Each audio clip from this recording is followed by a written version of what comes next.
So before we have a closer look at strategic aspects, let's first clarify what we mean when we talk about innovation and research and development. There are several important aspects and distinctions, and we'll focus on these in the coming two videos.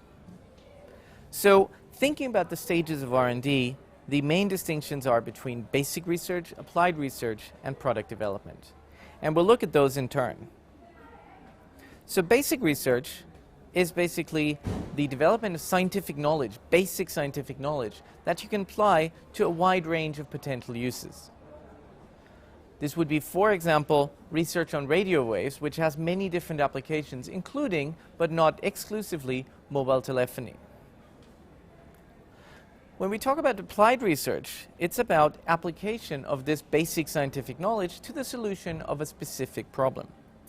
So in this case, for example, if you were interested in trying to communicate with others when there's no fixed line close by, then your specific problem would be that. Now, you could develop a new product or a new process to do that.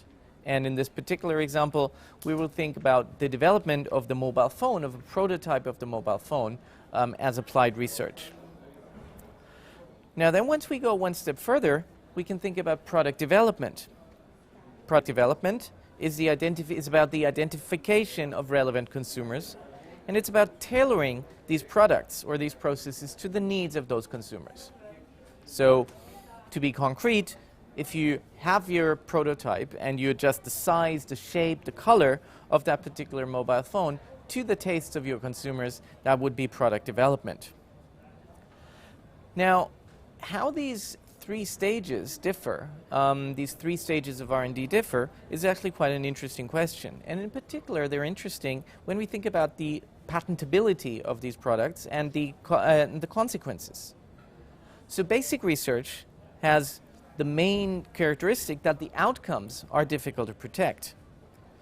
They're often subject to knowledge spillovers between firms. These could come either through publications, through publicly available publications, or through contacts between the personnel of different firms. So knowledge spillover simply means that one firm learns from the activity of another.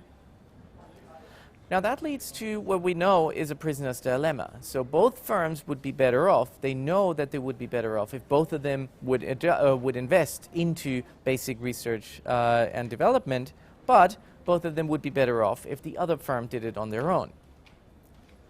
So therefore, mainly basic research is done by universities, by public laboratories, or by networks of firms to get rid or to solve the problem of a prisoner's dilemma.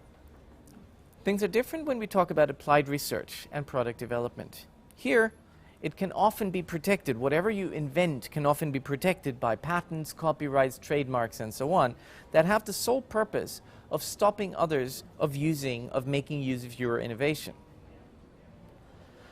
Therefore, given that this is protectable knowledge now, if two firms develop similar products, whoever comes first will win, and therefore be able to gain some profits from that. This often leads what we think of as a patent race, and that's in particular where the behavior of competitors becomes very important, and that's where competitive strategy has its main domain. So we've just learned that there are several stages of R&D, from the first scientific thoughts on a particular phenomenon to the final end product. Depending on the stage that we're looking at, it's more or less difficult to achieve patent protection. So consequently, there are different players involved in the different stages. And we'll keep that in mind for now and move on to the next video, in which we'll introduce some further important definitions. So stay tuned and see you in a minute.